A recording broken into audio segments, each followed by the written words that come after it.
Glad you're talking about meditation too. It's something I try to preach. I need to try to do it more. It's harder now, obviously, with all the responsibilities, but one that always worked for me and I try to teach my kids was, when you sit down, lay down, close your eyes and start at 100 and see each, count down from 100 and try to see every number kind of like in your That's mind. cool.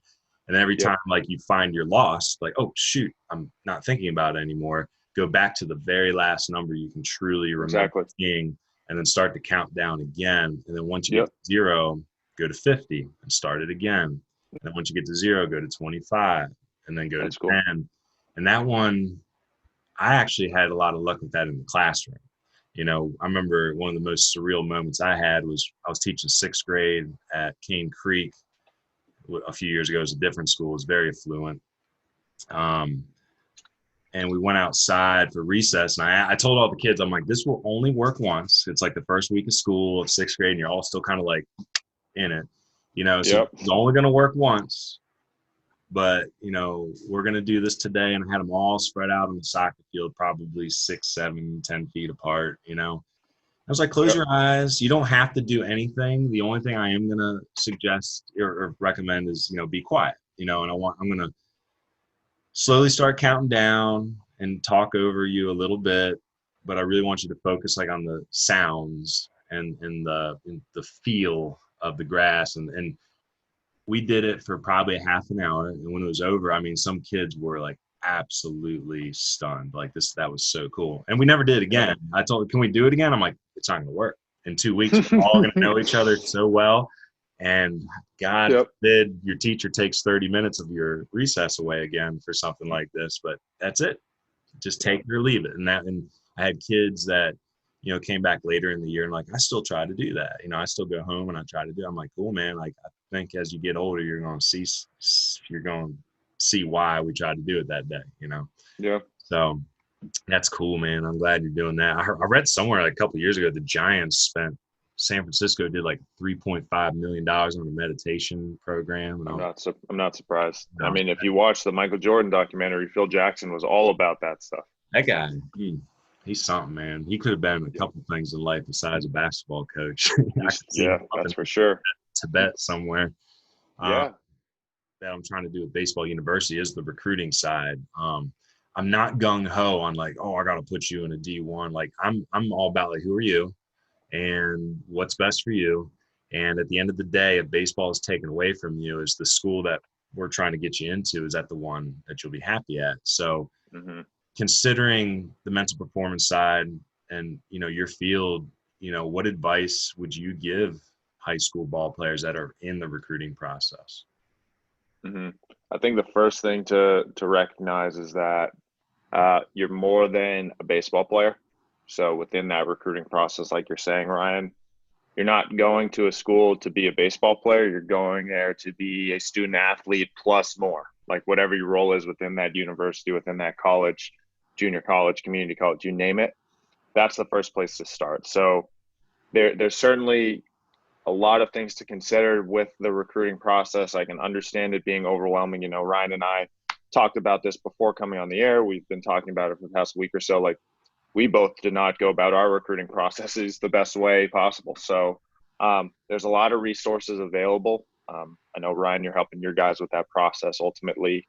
Um, but in terms of like solid advice within the process, like it does sort of go back to this concept of like process over outcome, and recognizing that within the recruiting circuit, if you're starting the recruiting process when you're a sophomore or a freshman, you name it, when it really like the light flips for you and you're like, I want to go play college baseball and I want to work on being recruited, you need to remove your worth from your performance. Like, you're more than just what your stat sheet says. And I think within that process, like, coaches are actively looking for you.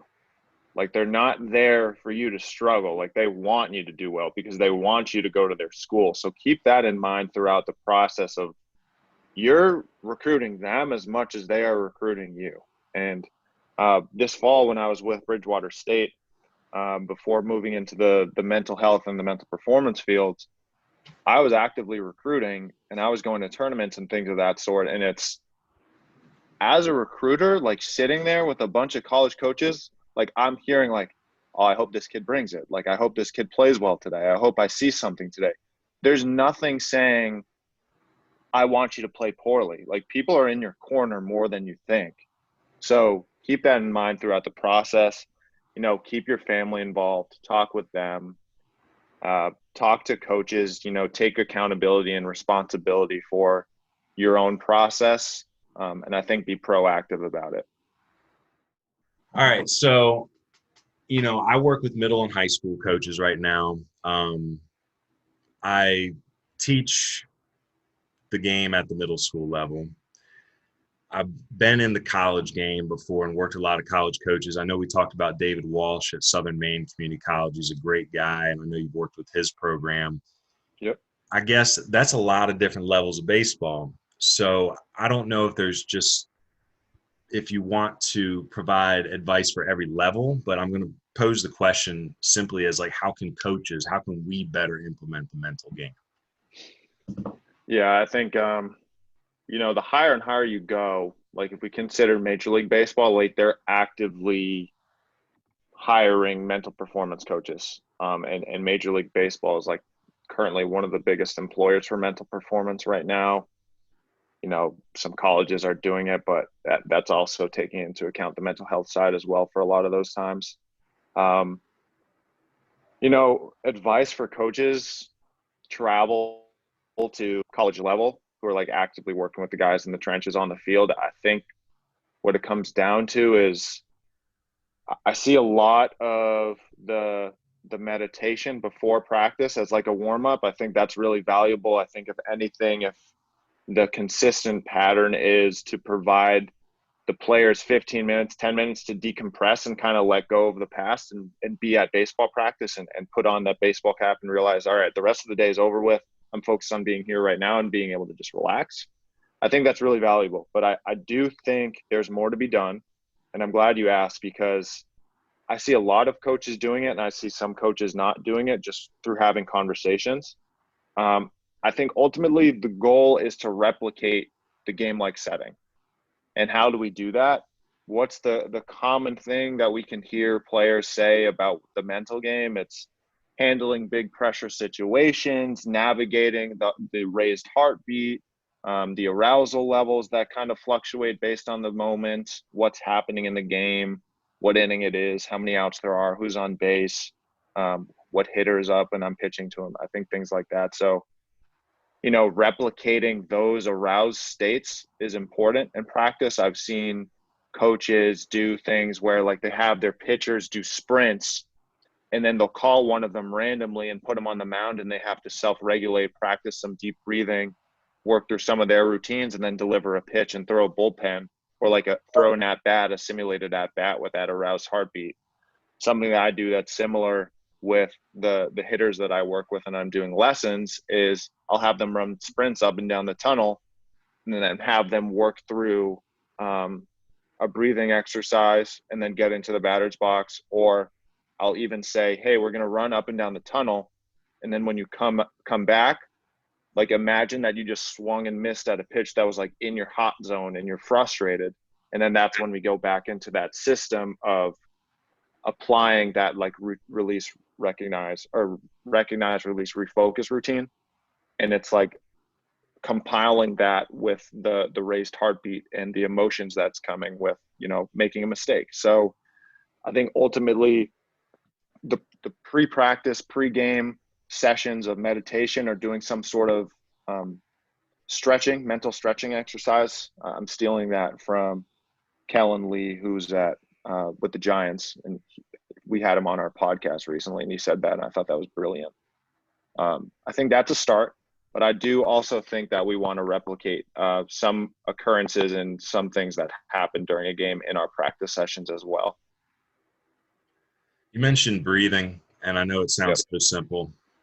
I'm breathing. It's not. It's really not. Right? And that's my question. I'm going to try to keep it simple. Is like explain the breath. You know, explain breathing and why we really need to consider that.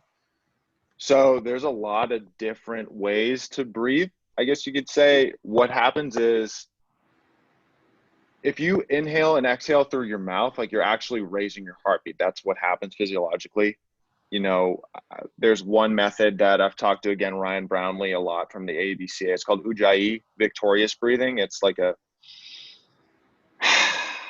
sharp inhale through your, or not a sharp, but it's an inhale through your nose and an exhale where you tighten up your core and you push out through your nostrils. And that's a way to like bring energy back to you. And you can hear me like I'm just kind of firing off now. And it's typically in the moment where you're feeling like a little bit lower in energy and to bring yourself up and feel more energized. I do that actually when I'm running sometimes, which is like not typically where you apply it, but when I'm starting to feel a little bit tired in my runs, I do that and it keeps me going. But when you see the deep breath, like Mike Trout is a perfect guy to look at. When you see him take a deep breath in the moment during a game, he inhales through his nostrils and you see his shoulders really raise. And essentially the biggest thing that's happening there is physically, like you're feeling a release of tension because you're going up and down, but within your system internally, like your regular heartbeat to a normal standard pace. And so that's typically what the purpose of a deep breath is. But again, if you don't practice that and you don't have a conversation about what are the benefits of taking a deep breath, and you tell a kid, like you're saying, Ryan, like, hey, take a deep breath. They're like, what do you mean? Like, I am breathing.